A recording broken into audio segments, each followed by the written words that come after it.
우리 주님 말씀 함께 봉독할 시간입니다. 사랑하는 우리 주님의 말씀은 마가복음 4장 1절에서 9절입니다.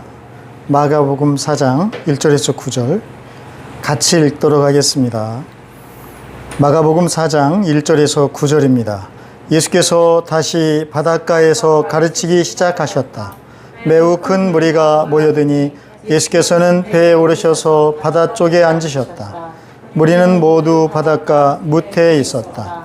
예수께서 비유로 여러 가지를 가르치셨는데 가르치시면서 그들에게 이렇게 말씀하셨다. 잘 들어라. 씨를 뿌리는 사람이 씨를 뿌리러 나갔다.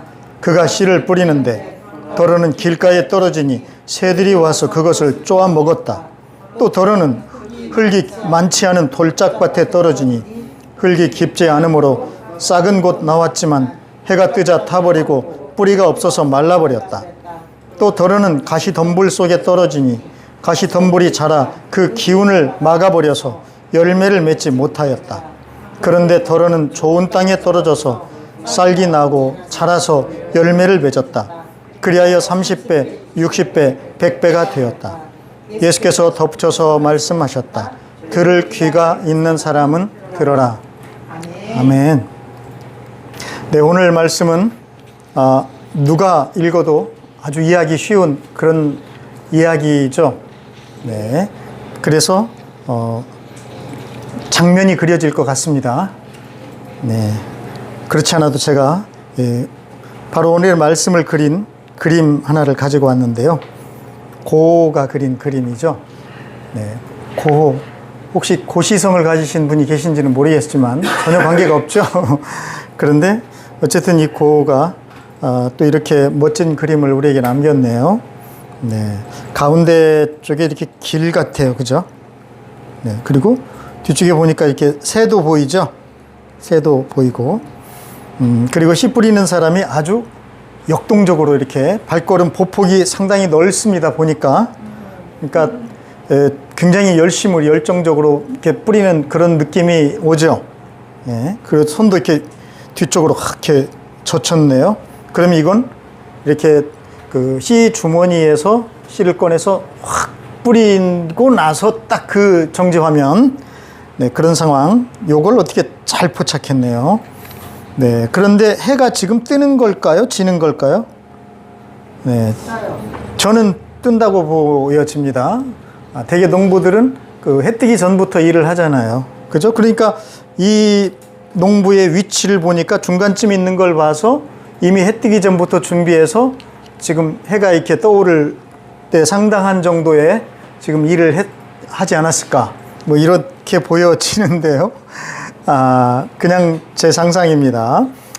네, 이처럼 오늘 말씀은 너무나 선명하게 이렇게 그림이 그려지는 그런 말씀이죠. 그리고 주님은 이것을 비유로 우리에게 주신 말씀이라고 2절에 예수께서 비유로 가르치시는 중에 이 말씀을 주셨다고 되어 있습니다. 네, 그래서 오늘의 제목은 뭘까요? 오늘 제목이 이게 웬일입니까? 이렇게 되면 네 가지 마음밭 혹은 뭐 씨 뿌리는 비유 뭐 이렇게 해야 될 것 같은데, 네, 저는 제목을 정말로 듣고 있느냐 이렇게 잡았습니다. 네, 자, 좀 궁금한 마음을 가지고 오늘 말씀 속으로 같이 들어가 보면 좋겠습니다. 1절에 보면요, 예수께서 다시 바닷가에서 가르치기를 시작하셨다 이렇게 되어 있습니다. 그러니까 다시 바닷가, 그러니까 많은 사람들은 주님이 두 번째로 바닷가에 가셨나 보다 라고 생각할 수 있지만 아니죠. 지금 오늘 가시면 몇 번째냐면 몇 번째죠? 네, 어떻게 하셨죠? 네, 그냥 저는 이렇게 한 건데 네 번째로 가셨습니다. 첫 번째 예수님 바닷가에 가셨을 때 혹시 기억나시죠? 왜 그 어부들이 생업에 종사하고 있는 장면 나왔죠? 바로 그물을 막 던지고 있는 그런 어부들에게 주님이 뭐라고 하셨습니까? 뜬금맞게도 나를 따라오라고 하셨죠. 자, 몇 명이나 따라갔을까요? 네, 그런데 놀랍게도 이 어부들은 예수님의 부름에 순종을 하죠. 따라갔습니다. 그걸 왜 그랬을까요? 그런 걸 제가 생각을 해보니까 예수님이 물론 따라오라고 하면서 그 계약 조건을 제시를 하셨어요. 무슨 약속을 하셨죠? 사람을 낚는 어부가 되게 해주겠다. 그래. 그러면 여러분 같으면, 자, 지금 직장에서 열심히 일하고 있는데 주님이 오셔가지고 내가 사람을 낚는 어부가 되게 하겠다. 따라오라. 이러면은 이게 좀 될 것 같습니까? 따라가야지 하고 막 될 것 같아요. 근데 이 장면은 사실 굉장히 큰 의미를 갖고 있겠죠. 그건 뭘 의미합니까? 사실은 우리는 이 세상에 살면서 내 생업과 또 내게 먹고 사는 문제와 관계된 그런 것들에 대해서 주님의 도우심을 받는 걸 굉장히 좀 좋아하죠. 좀 그러길 원하잖아요. 그냥 쉽게 말해 돈 많이 벌게 해주시도록 좀 하면 좋겠잖아요. 근데 오늘 주님의 약속은 어때요? 사람을 낚는 어부? 이게 뭐 돈이 될까? 돈이 될 것 같습니까? 이게 좀 뭔가 내 그 생업과는 맞지 않는 그런 약속이잖아요. 그런데도 이 사람들은 어떻게 합니까?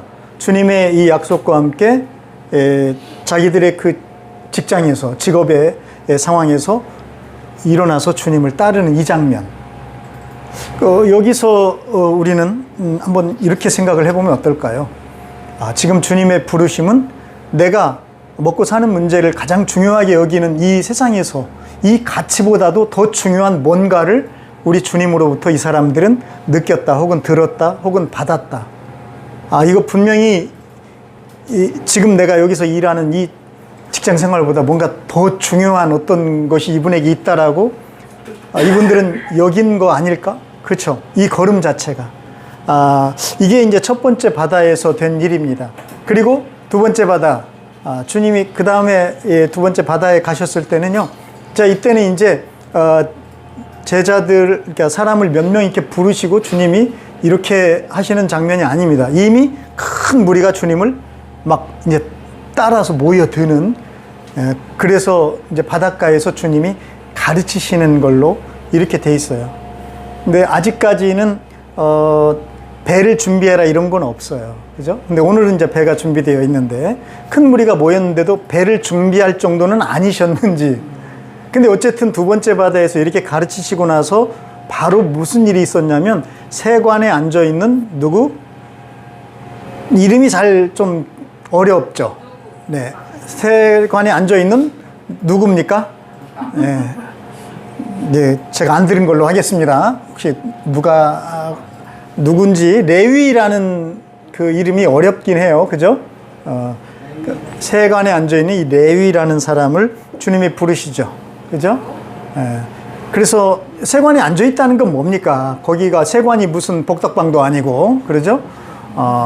그 사람들의 통행이 막 오가고 복잡한 그런 곳에 세관이 있을 거 아니에요. 근데 거기에서 세금을 걷는 이 레위라는 사람을 예수님이 부르시죠. 자, 어떻게 됐죠? 두 번째 바다에서 부르셨어요. 레위도 따라가죠. 그러니까 자기가 지금 세무공무원으로 세무직에 지금 일하고 있잖아요. 이거보다 더 중요한 어떤 가치를 이분의 부름에서 이도 느꼈다는 거잖아요. 받았다는 거죠. 그죠? 그러니까 결단을 하고 가는 거 아니겠습니까? 그러니까 그런 식으로 한번 보자는 거예요. 내가 인생에서 정말 중요하다고 생각하는 이런 가치가 있는데 이분을 만나고 보니까 이것보다 훨씬 더 중요한 바로 그것을 내가 이제 알게 되었구나. 이런 거. 네. 이렇게 해서 어쨌든 세리도, 근데 그 레위는 그냥 따라가기만 한 것이 아니라 막 좀 살았나 봐요. 잔치를 크게 베풀죠. 주님을 위해서. 그리고 이때 막 세리와 죄인들도 함께 많이. 네, 그런 일이 이제 두 번째 바다에 있었고요. 또 세 번째 또 바다로 가셨습니다. 근데 이때는요, 예수님이 세 번째 가셨을 때는 사실 그 직전에 안 좋은 일이 하나가 있었어요. 물론 안 좋은 일, 혹시 기억이 나실지 모르겠습니다. 바리새파 사람들에게 주님이 참교육을 하신 게 있잖아요. 네, 안식일에 대한 참교육을 하셨죠. 네, 엄청난 교육이었습니다. 안식일은 이런 거야. 너희들이 생각하고 있는 그거 안식일, 그거 너네 이거 잘못된 거야 하고 우리 주님께서 안식일에 대해서 너무나 분명하게 이 사람들을 가르치시죠. 자, 그러면 어때요? 이 주님의 무려 우리 주님이 이렇게 직접 가르쳐 주시는 이 엄청난 가르침을 들은 이 사람들이 깊이 깨닫고 주님 앞에 무릎을 꿇고 다시는 이제 그딴 식으로 살지 않겠습니다. 뭐 이래야 될 것 같은데 어떤 일이 일어나죠? 네, 그것이 기가 막힌 일이 일어납니다. 이 사람들이 밖으로 막 나가버렸어요. 승질 내면서. 그러더니 헤롯 땅, 그러니까 정치 세력하고 손을 잡아버립니다. 종교 세력이 정치 세력하고 부패한 이런 사람, 이 사람들이 손잡고 무슨 일을 꾸민다고 나와 있죠? 예수님을 죽일 계획을 세운다고 되어 있어요. 죽일 계획. 그러시고 바로 이제 주님이 세 번째로 바다로 나가시는 거예요. 자, 이때는 이제 어마어마한 무리들이 옵니다. 오늘 우리가 그 성시 교독에서 읽었던 막 사방에서 사람들이 몰려든다는 그런 구절처럼 어마어마한 사람들이 예수님께 막 모여들었어요. 세 번째 바다에서. 네, 그래서 예수님이 한 가지 제자들에게 명령을 하셨죠. 준비를 시켰습니다. 뭘 준비시키죠? 네, 아무리 큰 무리가 와도 요거만 준비되면 예수님 말씀을 전하는데 뭐 큰 지장 받지 않아요. 어떻게 하셨습니까? 배 한 척을 마련해라. 그죠? 그래서 제가 이 설교할 때 아직도 신에게는 배 12척이 뭐 별 관계가 없는 것 같은데 어쨌든 12척으로 큰 승리를 거뒀잖아요. 근데 우리 주님은 한 척이면 된다는 거예요. 한 척이면 정말 그 수많은 사람들의 그 인생의 싸움을 승리케 하실 수가 있는 거죠. 네, 놀라운 거죠. 그래서 한 척의 배를 마련하게 하십니다. 근데 이 한 척의 배를 마련하게 하시고 그 다음이 없어요. 자세히 보면 거기서 예수님 뭐 가르치셨다 이런 말씀이 없습니다. 근데 중요한 건 한 척의 배를 마련했는데 그 이유는 나와요. 그 이유가 뭐였습니까? 사람들이 너무나 많이 몰려드니까 예수님이 말씀을 가르치는데 방해를 받을까 봐. 예. 그래서 그들을 피하시기 위해서 예수님이 배를 마련하라고 하셨어요. 네. 그렇습니다. 그래서 우리가 참 이제 생각을 해보게 됐었죠. 어떤 일이 있어도 사실 예수님의 소문을 듣고 예수님을 찾아온 사람들은 어때요? 좀 한가한 사람들입니까? 시간이 남아서 막 오는 사람들이겠어요? 막 그런 사람도 있겠지. 그렇게 많은 사람이 왔으니까. 그러나 대부분은 굉장히 절박한 자기 나름의 문제나 혹은 소원이나, 그죠? 그런 게 있지 않았겠어요? 왜냐하면 우리 주님의 소문은 막 고치시는 소문이었잖아요. 죽을 병도, 병자도, 심지어는 그 문둥병도 깨끗하게 하시고, 뭐 귀신들 막 다 쫓아내시고, 이런 엄청난 소문을 들었기 때문에, 이제 사람들은요, 평소에는 병이 없어. 근데 의사 앞에 가면 막 병들이 많아지잖아요. 그것도 용한 의사를 만나게 되면은 정말 감춰졌던 병들이 막 나오지 않습니까? 그러니까 얼마나 많은 사람들이 사실은 주님 앞에 그런 간절한 소원을 가지고, 갈망을 가지고 왔겠어요. 자, 그런데도 불구하고 우리 주님은 그들로부터 어떻게 돼야 됩니까? 떨어져야 돼요. 얼만큼 떨어져야 됩니까? 주님이 말씀을 전하시는데 방해되지 않을 만큼은 떨어져야 되는 거예요. 여기서 우리는 생각을 해보게 되는 겁니다. 나의 갈망이 아무리 절박하고 절실해도 주님의 말씀을 가로막을 정도로 절박해서는 안 되는 거였구나. 이런 거예요. 말씀이 외쳐줘야만 내 절실함도, 내 절망도, 내 절박한 소원도 해결이 되는 거였던 거죠. 그런데 오히려 내가 너무나 지금 절박하기 때문에 예수님 말씀을 못 들어, 안 들어, 막 방해해버려. 이거는 해결책을 자기 손으로 잘라버리는 거예요. 마치 나무에 걸터 앉아서 톱으로 자기가 걸터 앉은 나무 가지를 막 톱질하고 있는 거나 똑같은 거예요. 그러면 안 되겠죠? 네. 그런 사람은 한마디로 어떤 사람이겠어요? 그러고 있으면 우리는 그 사람 보면 이렇게 말해 줄 수 있죠. 너 미쳤니? 라고 말할 수가 있잖아요. 그러면 안 되는 거잖아요. 그렇습니다, 여러분. 아무리 힘들어도 주님의 말씀이 들려오지 못하게 하면요, 그건 미친 짓이라는 거예요. 안 됩니다. 주님의 말씀이 들려오게 해야 돼요. 이런 거 굉장히 중요한 설교인데 좀 우습게 여기는 경향이 있어요. 지금 눈빛을 보니까. 이거 굉장히 중요한 겁니다. 우리들 너무 고통에 빠지고 그러면 아무 생각도 안 들고 막 나밖에 안 보이고 막 이러는 거 많이 경험했잖아요. 네. 그때 주님은 배를 마련하게 하시고 거리를 두게 하셔. 이유는 한 가지였어요. 주님이 말씀을 제대로 잘 들려주기 위해서였어요. 말씀이 방해받으면 안 되는 거죠. 아시겠죠? 이제 집에 돌아가서 가지들 막 치세요. 말씀을 가로막았던 그 잘못 도단한 것들. 네. 자, 그게 이제 세 번째 바다에서 그렇게 배를 마련하게 하시는 장면까지 우리는 봤습니다. 그러니까 예수님을 죽일 음모를 꾸미는 그거를 아시고 바다로 가셨고, 거기서 주님이 대책은 뭐였냐? 네, 배를 마련. 즉, 하나님의 말씀이 제대로 잘 전해질 수 있도록 하시는 것이 주님의 대책이라면 대책이셨던 거죠. 그죠?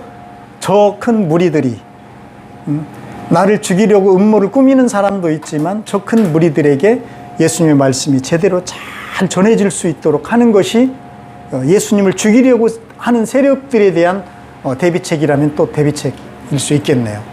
그리고 오늘 이제 몇 번째 바다예요? 다시 바닷가가 아니라 네 번째, 네, 바닷가였던 겁니다. 자, 그래서 이제 사실 오늘 주제는 씨 뿌리는 사람의 씨를 뿌리는 비유잖아요. 이게 주제예요. 이건 저도 알아요. 그런데 이 비유가 나오기까지의 배경이 있다는 것을 제가 이렇게 지금 힘들게 설명을 하고 있다는 거 눈치챘죠? 네, 그래요. 눈치챘어요. 잘했어요. 지금 그런 겁니다. 이 씨 뿌리는 자의 비유의 배경을 우리가 알아야만 제대로 이해를 할 수 있다는 거예요. 이렇게 오게 된 네 번째 바다. 그 네 번째 바다에서 예수님은 이번에도 매우 큰 무리, 그냥 큰 무리가 아니네. 그죠? 매우 큰 무리면 얼만큼 큰 무리겠어요? 엄청나게 큰 무리라는 거예요. 그죠? 매우 큰 무리. 네, 헤아리기가 어려울 정도의 큰 무리가 모여들어. 그러면 이제 뭐가 있어야 되겠어요? 네, 배가 있어야 되겠죠. 당연히. 그래서 배가 나온 겁니다. 그리고 오늘은 보니까 배에 예수님이 어떤 장면? 오르시는 장면을 우리에게 보여줍니다. 마치 이 카메라를 이렇게 예수님을 따라가는 것 같아요. 카메라가. 예수님이 지금 이제 준비된 배에 오르셔요. 그리고 예수님이 바다 쪽에, 배에 오르셨으니까 배는 바다 위에 있잖아요. 바다 쪽에 앉으셨어요. 네. 옛날에 큰 선생님들이 가르침을 베풀 때 선생님이 딱 앉으시는 거예요. 자리에. 자, 그리고 선생님이 앉으셨으면 제자들도 앉아야 되잖아요. 자, 사람들은 어떻게 했습니까? 무리는 모두 어디에? 바닷가에 앉았다. 이게 이제 가르침에 대한 세팅인 겁니다. 이게 배경이에요. 자, 여러분, 그러니까 씨 뿌리는 자 이 비유를 들으려면 어떻게 해야 되는 건지를 지금 보여주고 있는 거죠. 네, 어떻게 해야 돼요? 주님이 앞으로 들려줄 이 말씀이 방해받지 않도록 해야 돼. 그죠? 막 말씀 전하고 있는데 막 전화 받고 막 이러면 안 되는 거야. 그런 거죠. 네, 혹은 내 삶의 어떤 막 문제 때문에 골머리를 앓고 있더라도 잠시 일단 멈춰야 돼요. 주님의 말씀을 들어야 되는 거예요. 요렇게, 요런 상황. 그리고 이제 그러기 위해서 배가 준비돼야 되고, 그리고 예수님이 앉으셔야 되죠. 예수님이 딱 앉으셨고, 나도 어떻게 해야 돼? 앉아야 되는 거예요. 그분 앞에 나도 앉아야 돼요. 이래야 이제 이 준비가 되는 겁니다. 됐죠? 여기까지. 자, 됐죠? 그래서 앉았어요, 모두. 자, 그래서 2절 같이 한번 읽어볼까요? 예수께서 비유로 여러 가지를 가르치셨는데 가르치시면서 그들에게 이렇게 말씀하셨다. 자, 이렇게 딱 앉으시니까 비유로 여러 가지를 가르치셨다. 네, 가르침이 시작되는 겁니다. 자, 가르치시면서 이렇게 말씀하셨다. 이제 말씀의 배경은 바닷가였어요. 그리고 그 말씀을 잘 듣기 위해서 이제 준비가 됐는데 한 가지 더 준비할 게 있네요. 보니까. 네, 뭐를 준비해야 될 것 같아요? 3절. 뭐라고 하죠? 잘 들어라. 요거. 이 말이 사실 이제 구약 성경을 배경으로 살던 사람에게는요, 사실은 굉장한 말이에요. 신명기 6장 4절에 보면 그 쉐마 이스라엘, 들으라 이스라엘. 그러시면서 하나님의 말씀, 하나님이 친히 말씀해 주시거든요. 그래서 이 잘 들어라 이 말은 그 시대 그 구약의 배경을 갖고 있는 사람들에게는 당연히 이 하나님이 우리에게 들어라라고 했던 그 구약 성경의 파노라마와 같은 이야기들이 쫙 지나갔을 것 같아요. 근데 흥미로운 것은요, 마지막 절 9절이죠. 예수께서 덧붙여서 말씀하셨다. 뭐라고요? 들을 귀가 있는 사람은 들어라. 한마디로 무슨 말 같아요? 잘 들어라 이 얘기예요. 잘 들어라. 그러니까 어떤 사람은 요것 가지고 괜히 어떤 편견을 갖는 것 같아요. 그럼 나는 들을 게 없으면 듣지 말란 거야? 뭐 이렇게 삐딱선을 또 이렇게 다시는 그러지 마세요. 네. 그런 거 아니야. 그럼 처음부터 그렇게 말씀하셨어야지. 들으려면 듣고 말라면 말으라고 하셨어야지. 잘 들으라고 하시잖아요. 그러니까 지금 예수님이 들려주실 이 이야기를 주님은 처음에도 잘 들어라. 끝날 때도 잘 들어야 된다.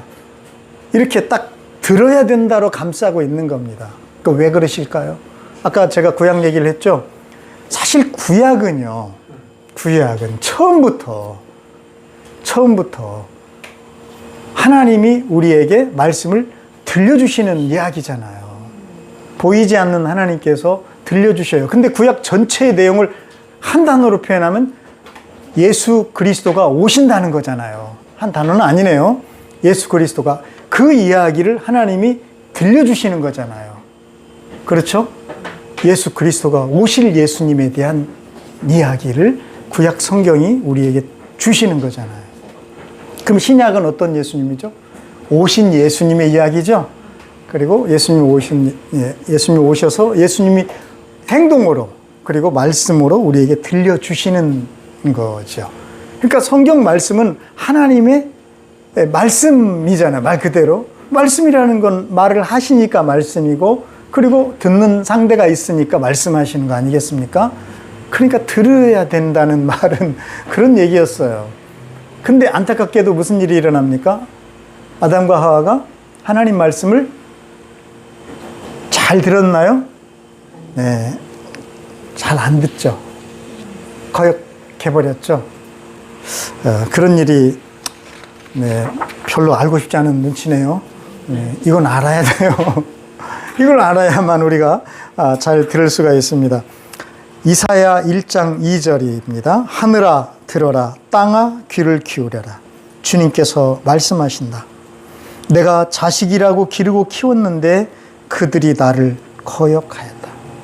아직 이스라엘이 남유다까지 멸망하기 전에 활동했던 선지자가 이사야입니다.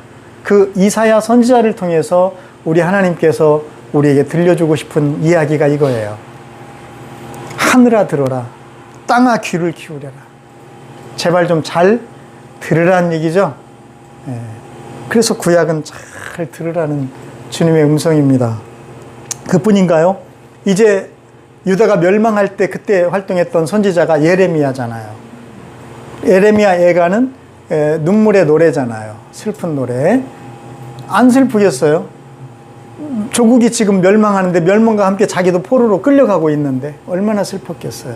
그 예레미야 선지자에게 주님이 주신 말씀도 이와 같았습니다.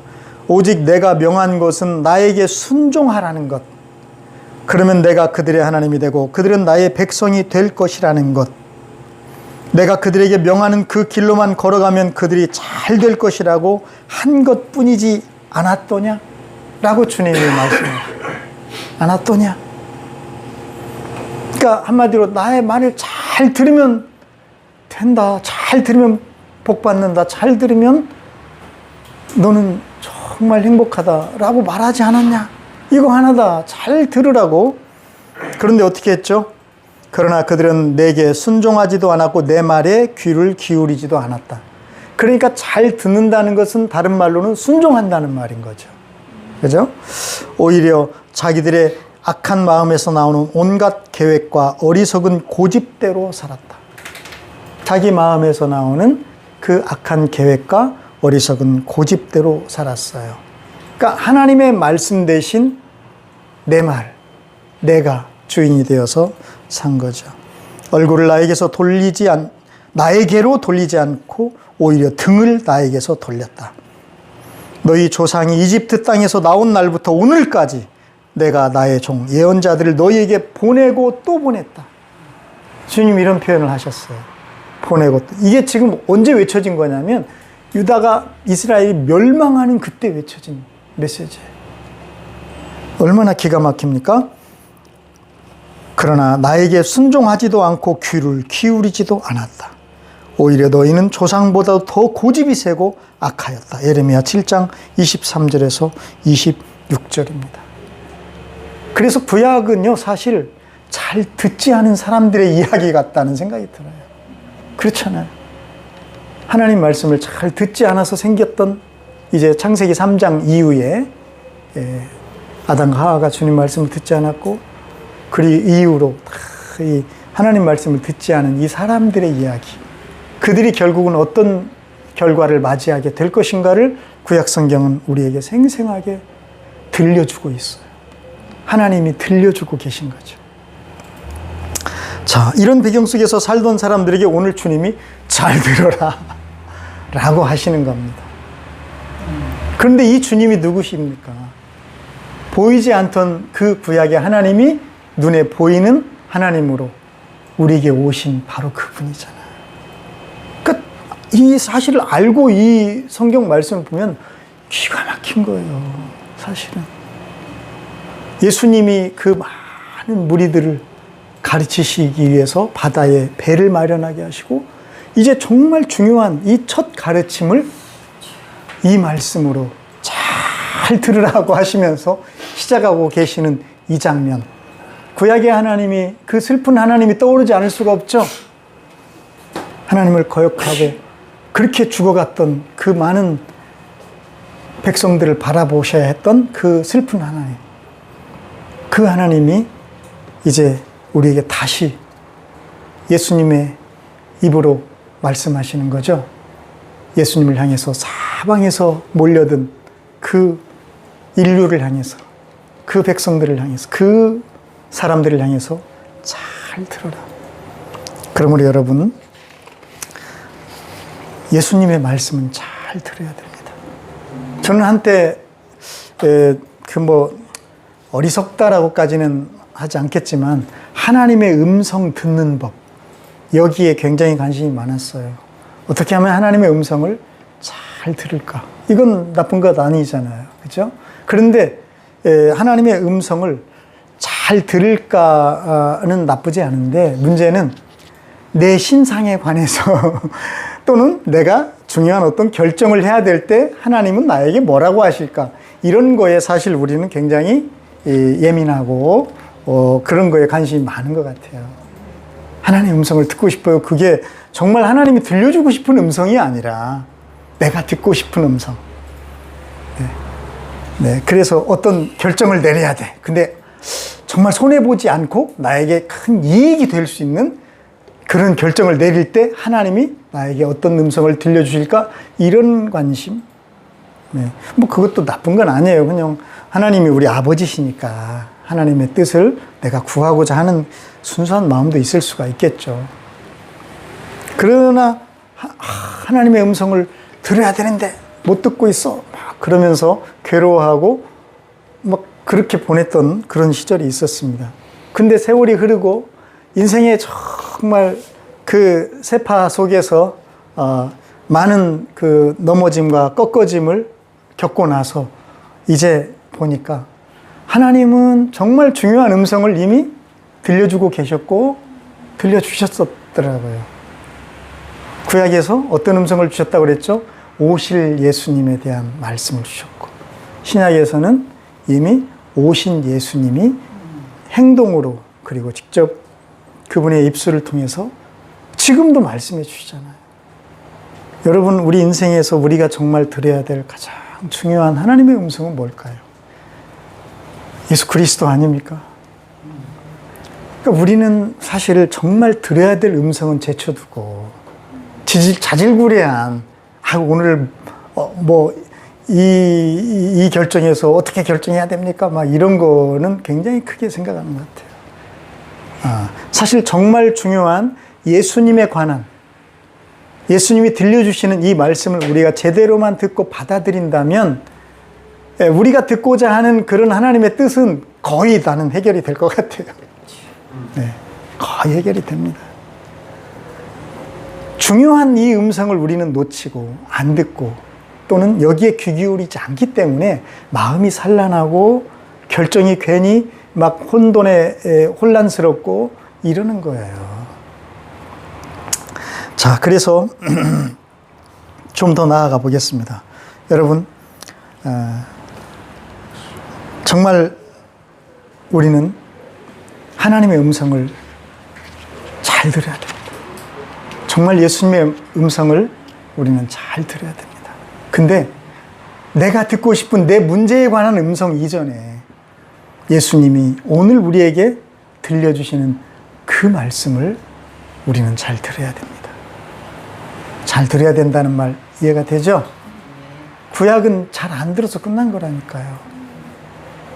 어떤 음성을? 하나님의 말씀을 잘 안 들어서 끝난 거예요. 자, 그렇다면 이제 이렇게 이제 우리가 잘 들어야 된다. 배경도 얘기해줘서 배 하나 준비해야 된다는 거. 그 다음에 잘 듣는다는 게 뭔가도 우리가 이제 들었습니다. 그러면 이제 예수님이 오늘 우리에게 들려주시는 이 비유의 말씀을 이제 살펴봐야 되겠죠. 자, 어떻게 시작을 하고 있죠? 한번 보겠습니다. 3절 한번 볼까요? 잘 들어라. 그 다음에 씨를 뿌리는 사람이 씨를 뿌리러 나갔다. 그리고 4절 그가 씨를 뿌리는데, 여기까지. 어떤 단어가 자꾸 막 이렇게 눈에 거듭 나오네요. 그죠? 뭡니까? 씨를 뿌린다라는 말. 그죠? 그냥 주님이 농부가 씨를 뿌리러 나갔다 이래도 되실 것 같은데, 그렇게 말하지 않고 이 원래 원어 단어도 씨를 뿌리는, 이 뿌린다라는 말을 계속 같이 반복하고 쓰고 있어요. 그러면 예수님이 의도적으로, 그죠? 뭐를 강조하시는 걸까요? 씨를 뿌리는 거를 강조하시는 거죠. 그죠? 네. 그러니까 이 사람은 농부인데 이 농부의 대표성을 뭘로 보고 있냐면 씨를 뿌리는 사람이라고 굳이 표현을 하고 계셔요. 그러니까 이걸 강조하시는 거죠. 그리고 그 사람이 씨를 뿌리는 사람이 나가서 씨를 뭐하고 있어? 뿌려. 계속 이 씨 뿌리는 거를 강조를 하고 있습니다.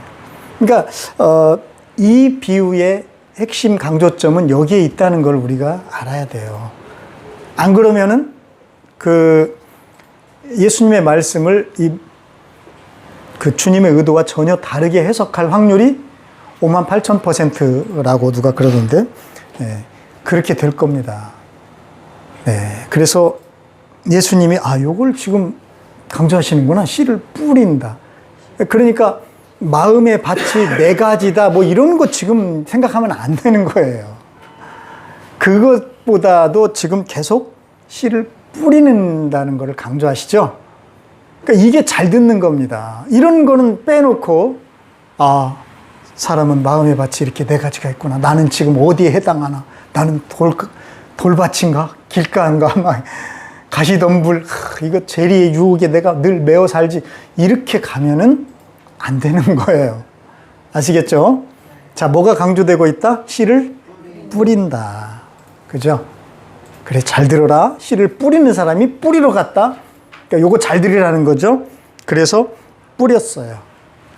자, 뿌렸는데 그러면 예수님이 이렇게 강조하는 씨를 뿌리는 전문이니까 그 사람이 뿌리는 거니까 씨를 잘 뿌렸겠어요? 못 뿌렸겠어요? 당연히 잘 뿌렸겠잖아요. 그런데 딱 보니까 어떻게 되죠? 덜어는 어디에? 길가에 또. 이거 뭐야? 잘 뿌린 겁니까? 아마 이 비유를 이렇게 주님이 강조하시는 것을 그 현장에서 듣던 사람이 막상 덜어는 길가에 떨어졌다 딱 나오면 이렇게 아마 약간 의외라는 그런 탄성이 나오지 않았을까. 사람이 많으니까요. 그런 생각을 해보는데 여러분의 반응은 전혀 아닌 것 같아요. 넘어갈게요. 근데 저는 좀 의외라는 생각이 들었습니다. 이렇게 생각을 하니까 씨를 뿌린다는 걸 강조하는 걸 보니까 그러면 정말 씨가 제대로 잘 떨어져서 뭔가 이렇게 예상이 되는데 갑자기 툭 하고 이 덜어는 길가에 떨어졌다.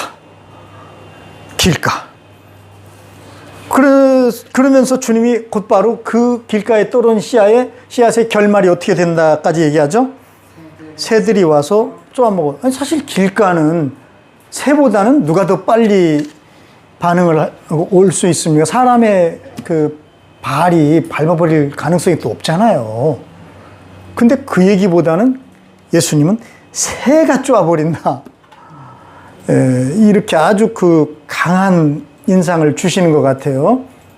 그래서 길가는 결국 새가 쪼아버린다라는 이런 그림을 우리에게 그려주시니까 갑자기 우리가 가슴이 확 막 새에게 쪼임을 당하는 것 같은 그런 느낌이 들도록 하시는 것 같다라는 생각이 듭니다. 자, 길. 왜 주님은 이 잘못 떨어진 씨앗, 그것도 길에 떨어진 씨앗을 이렇게 처음에 부각을 시켜주시는 걸까? 금방 얘기한 것처럼 우리들에게 뭔가 아주 강한 인상을 지금 심어주고 계시는 것 같아요. 저는 여기서 길이라는 단어에 잠시 멈춰보았습니다. 길. 우리는 다 길을 가죠? 네, 그렇습니다. 우리는 길을 가요. 근데 오늘 예수님의 이 말씀, 이야기를 들으면 길은 안 돼. 이런 말이 절로 나오겠죠? 길에 떨어지면 안 되잖아요. 말씀이.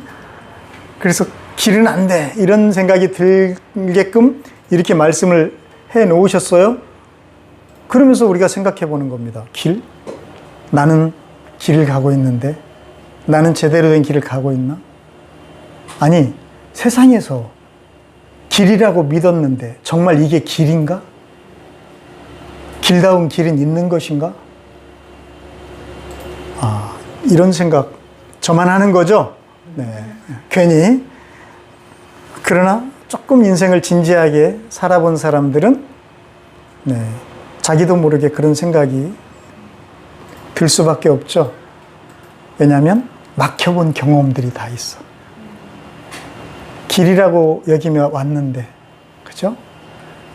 심지어는 내 인생에서 가장 중요한 만남, 결혼이죠. 그런데 그 결혼마저도 이게 길이 아니었나? 파국을 맞을 때가 있잖아요. 그런 경험들을 많은 분들이 하고 있잖아요. 오늘 주님은 이 비유에서 길은 안 돼. 거기는 새가 쪼아먹어. 이렇게 우리에게 보여주고 계셔요. 그래서 길? 이 생각을 하지 않을 수가 없게 되는 거죠. 그러고 보니까 정말 세상에 길다운 길이 있었어?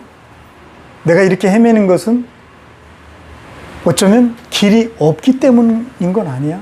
제대로 된 길이? 자, 빨리 두 번째로 가봅시다. 제가 너무 나가는 것인지 모르겠는데, 두 번째로. 두 번째 비유는 뭐였습니까? 5절이죠. 또 더러는 흙이 많지 않은 돌짝밭에 떨어지니. 어디에 떨어집니까? 흙이 많지 않은 돌짝밭. 우리는 그래서 돌짝밭. 이거를 아주 굉장히 강하게 생각을 하죠. 네. 근데 이 밭이라는 그 단어가 들어감으로 인해서 조금 오해의 소지가 있습니다. 이건 밭이 아니에요. 그러니까 돌이 많은 땅, 그라운드예요. 네, 그런 거지 밭이 아닙니다. 네. 그래서 그냥 돌이 많은 그런 땅이에요. 여기에 씨가 떨어진 겁니다. 밭이 아닌 거죠. 그런데 이 돌 땅은 특징이 있어요. 무슨 특징이 있습니까? 그렇습니다. 바로 흙이에요. 근데 이 흙의 상태가 어떻습니까? 흙이 많지가 않아. 또는 흙이 많지 않으니까 깊지가 않아. 같은 말이죠? 네, 흙이 많지가 않아. 그 말은 흙의 깊이가 얕아. 요거예요. 그래서 우리는 돌밭, 그러면 돌만 문제인 것처럼 생각을 했는데, 오늘 정작 예수님의 이 비유의 말씀은 그 문제보다도 어떤 걸 이렇게 부각시켜 주시는 거죠. 흙의 상태. 흙이 얇다. 흙이 깊지 않다.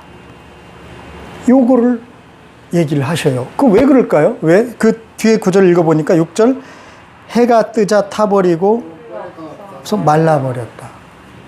뿌리를 내릴 수가 없는 정도로 얇다는 거죠. 흙이. 그리고 이런 표현은 굉장히 강합니다.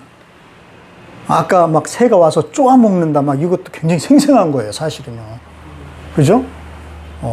농사꾼 입장에서는 내가 여러분이 농사꾼이 아니라서 지금 이게 별 반응이 없는 거지. 한번 여러분이 여름방학이라는 그 소중한 정말 그 최고의 초등학생 때, 우린 국민학생 때 정말 놀고 또 놀아야 되는 그럴 때 하필이면 그때가 벼가 이제 뜬물이라고 합니다. 아직 딱딱한 쌀알이 되기 이전에 즙처럼 이렇게 되는 거예요. 그게 이제 점점 이제 햇볕 받으면서 딱딱하게 되는데 그때가 이 새들이 먹기가 제일 편한 때예요. 얘네들로서는 그때가 방학 때야. 그럼 어떻겠어요? 미치는 거지. 부모님들이 그냥 아예 거기다 도시락 싸가지고 여러분 새 보러 간 경험 있나요? 새 쫓으러. 이게 방학 생활이라고 생각해 보세요. 참 힘들죠. 네. 그때 그 새예요. 나는 이 새 좋아하면 그래서 막 저는 다가옵니다. 이런 표현이. 아우, 이것들 아주 그냥. 얘네들은 그냥 이게 쪼아 먹으면 시간 걸려. 그때는. 까먹어야 되잖아요. 익으면. 그래서 이제 벼가 다 익으면 새 안 봅니다. 시간 걸리니까 그냥 니네 먹을 만큼 먹어. 그래도 별로 먹지를 못해. 근데 그때는 이 즙이 있을 때는 얘네들이 가면 그냥 끝나는 거야. 조금 시간이 지나면 이렇게 얘네들이 다 즙을 내먹은 그 벼들은 상태가 어떻게 되냐면 하얀색이 돼버려요. 벼가 누렇게 익어야 되는데 백발이 돼버려. 네. 걔네들이 이렇게 먹은 그런 데는. 그러니까 막 목숨 걸고 얘네를 쫓아야 돼. 안 그러면 우리가 굶어요. 네. 농부는 이런 거예요. 새가 이런 존재야. 농부에게. 네. 그러니까 얼마나 생생하게 다가오겠어요. 그런데 두 번째도 굉장히 생생하겠죠. 타버려. 태양이 뜨거워서 이게 타버려. 농부에게 씨가 탄다는 것처럼 가슴이 타는 일이 어디 있겠어요. 아주 임팩트가 강한 단어들을 주님이 지금 골라서 쓰고 계시는 거죠. 강하게 뭔가를 느끼기를 원하신 것 같네요. 자, 그런데 돌짝밭을 강하게 느껴라? 그보다는 뭐를? 이거 뿌리를 내리지 못한 이유가 뭐야? 돌도 돌이지만 흙이 얇다니까. 흙이 깊지 않다니까. 요 얘기를 하시는 거예요. 구약의 세계 속에 사람들이 흙 그러면 뭐가 떠오릅니까? 여러분은 안 떠오르시는군요. 제가 그래서 네, 제가 그래서 준비했습니다. 걱정하지 마세요. 네, 구약의 세계 사람들에게 흙은요, 너는 흙에서 나왔으니 흙으로 돌아갈 것이다. 누구죠? 네, 아담이죠. 네, 아담이 하나님 말씀을 잘 들었을 때 주신 말인가요? 안 들었을 때. 그죠? 하나님 말씀 대신 누구의 말을 들었죠? 네, 아내의 말을 들었을 때. 남편들은 절대 아내의 말을 들으면 망하는 거죠? 네. 그랬다가는 아마 쥐어 터질 거예요. 그런 게 아니잖아요. 알잖아, 우리. 그죠? 지금 이 아내의 말은 순수한 아내의 말입니까? 아니었잖아요. 오염됐죠? 그러니까 뱀의 모양으로 온 이 사탄에게 오염된 사탄의 말이잖아요. 그래서 아내가 사탄의 말을 전달해 주는 거예요. 이 말을 아담이 듣고 아담이 하나님 말씀을 안 들은 거죠. 그 결과 아담은 이제 어떻게 됩니까? 네, 형벌을 받는 거죠. 아담은 심판을 받죠. 너는 흙에서 나왔으니 흙으로 돌아갈 것이다. 그때까지 너는 얼굴에 땀을 흘려야 나다를 먹을 수 있을 것이다.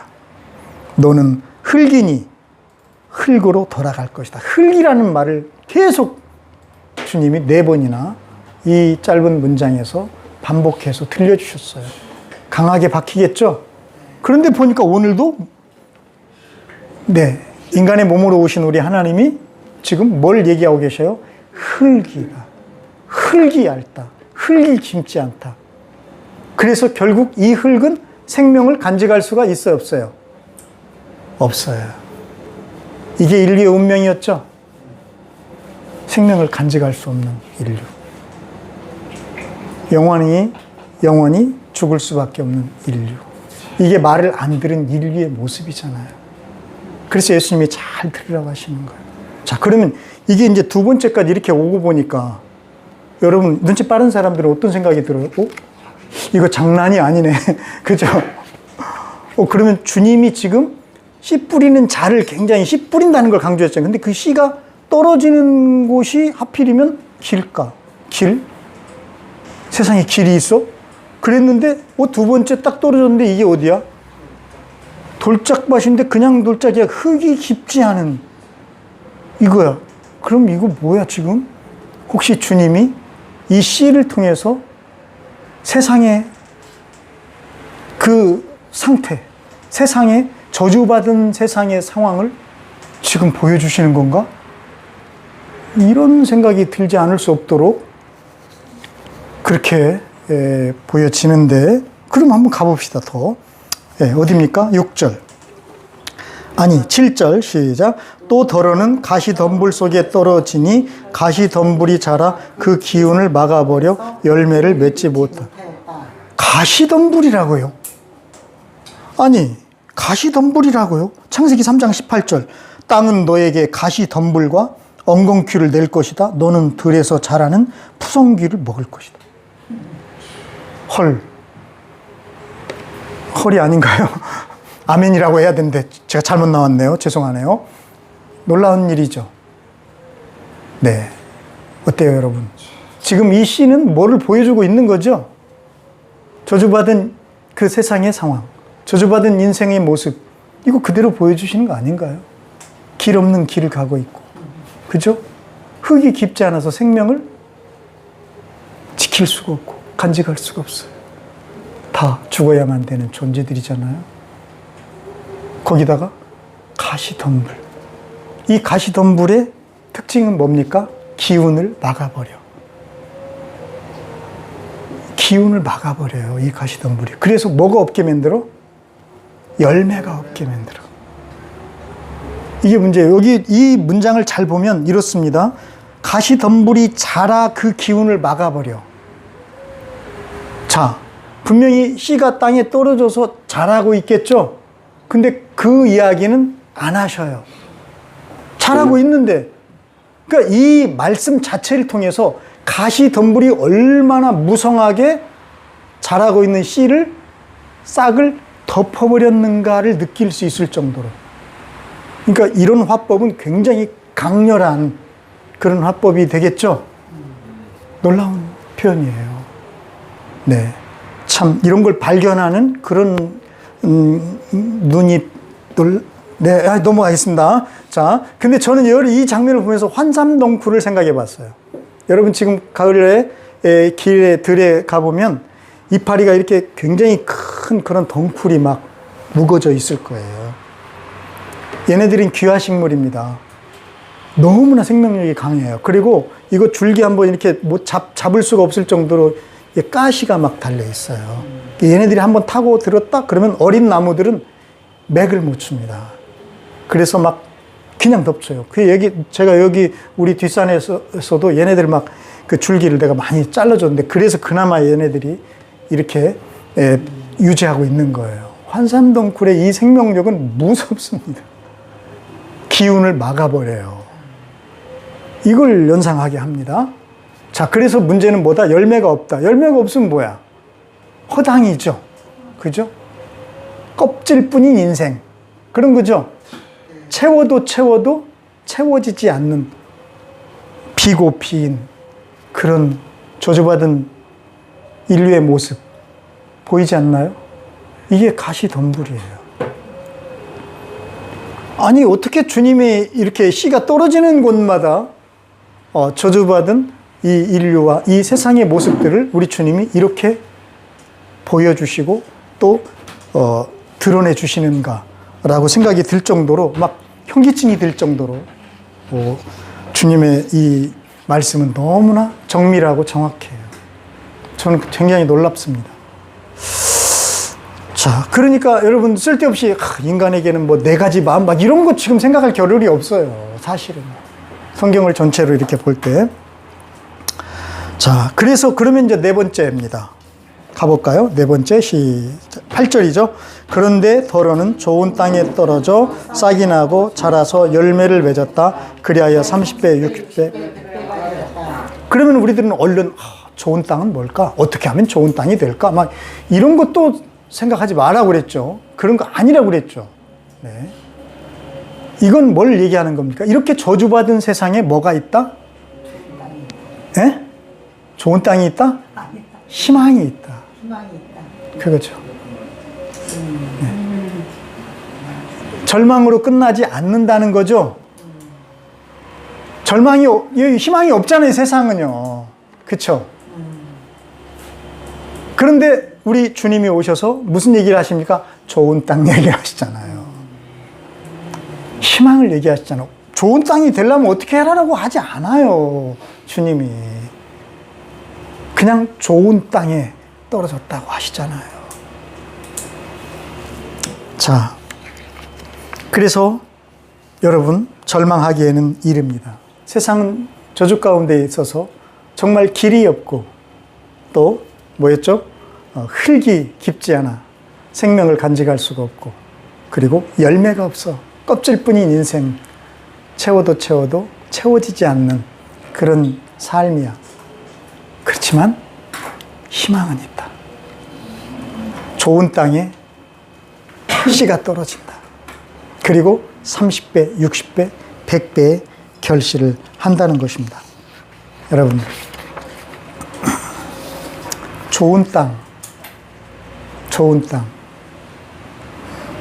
사실 좋은 땅에 대해서 우리는 굉장히 궁금할 수가 있는데 이 주님의 창조를 한번 생각해 보세요. 그러니까 좋은 땅이 뭐냐, 내가 좋은 땅 돼야 된다 이런 거 하기 이전에 어디로 가야 좋은 땅을 찾을 수 있을까 막 그런 거 전에 여러분 주님의 창조 첫날 우리 주님께서 빛을 창조하시죠. 그리고 하신 말씀이 보시기에 좋았다 하셨어요. 보시기에 좋았다. 첫날부터 주님은 창조하시고 보시기에 좋았다고 하셨어요. 그리고 마지막 이제 인간을 창조하시고 나서는 심히 좋았다라고 하시잖아요. 그러니까 사실 좋은 땅이라는 것은 주님이 창조하시고 아직 저주받고 타락하기 이전에 바로 그 땅이겠죠. 그리고 또 하나 그림이 있습니다. 세례 요한이 와서 복음을 전할 때, 그죠? 죄 사함을 받게 하는 회개의 세례를 전하잖아요. 그런데 놀랍게도 예수님이 이 세례를 받으셔요. 예수님은 죄 사함 받을 일이 없잖아요. 그죠? 그래서 이건 예수님이 받으신다기보다는 인류의 죄를 짊어지신 예수님이 하시는 거죠.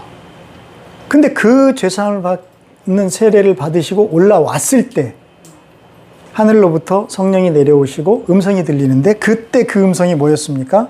너는 내 사랑하는 아들이다. 내가 너를 좋아한다. 이렇게 돼 있어요.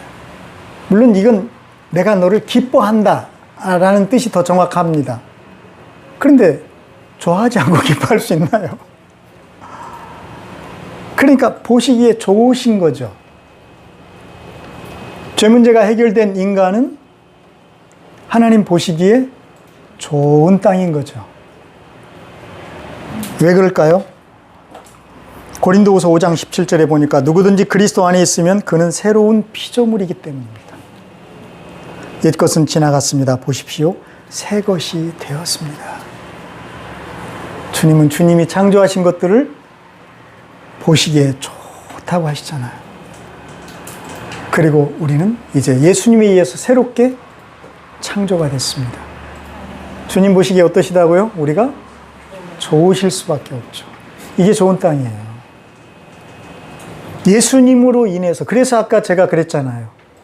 아무리 우리의 요구가 급해도, 아무리 우리의 갈망이 간절해도 예수님의 말씀을 가로막을 수는 없다.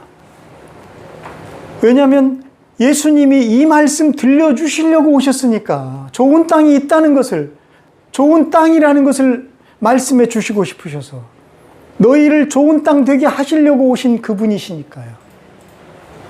그래서 여러분의 갈망이 너무나 간절할수록 예수님의 말씀, 예수님의 가르침을 들어야 되는 거예요. 예수님의 가르침을 듣는 자리에 나와야 되고 앉아야 되는 것이다. 그런 것이죠. 그 땅에서는 쌀이 나고 자라서 열매를 맺었다. 그리하여 30배, 60배, 100배가 되었다. 라고 주님의 비유가 맞춰집니다. 그리고 덧붙이시죠. 들을 귀가 있는 사람은 들어라. 그런데 이 말은 사실 아까도 제가 살짝 말씀드렸지만 오해의 소지가 약간 있습니다. 그러면 안 들리는 사람은 안 들어도 되는 거야. 조금 승질날 수도 있고. 그래서 메시지 성경은 굉장히 적극적으로 번역을 했어요. Are you listening to this? Are you listening to this? Really listening? 이렇게 번역했어요. 잘 안 들리는군요. 너희는 듣고 있느냐? 정말로 듣고 있느냐? 너희는 듣고 있느냐? 정말로 듣고 있느냐? 제발 들으라는 거죠? 들리십니까, 여러분? 기도하겠습니다. 하나님 아버지, 오늘 우리 주님께서 우리에게 씨를 뿌리는 사람의 씨 뿌리는 비유 이야기를 들려주셨습니다. 그러나 주님은 제발 이 말이 들리느냐고 말씀하셨습니다. 주님의 말씀이 들려야 되는데 우리는 주님의 말씀을 듣기에 너무나 바쁘고 또 내가 원하는 말이 아니라서 기피하고 또 나의 욕구와 갈망이 너무나 시급해서 주님이 하시고자 하시는, 주님이 들려주시는 그 음성에는 우리가 멀리 있었습니다. 주님, 오늘 정말 주님의 말씀, 주님의 음성을 듣게 하여 주시옵소서. 예수님 이름으로 기도합니다. 아멘.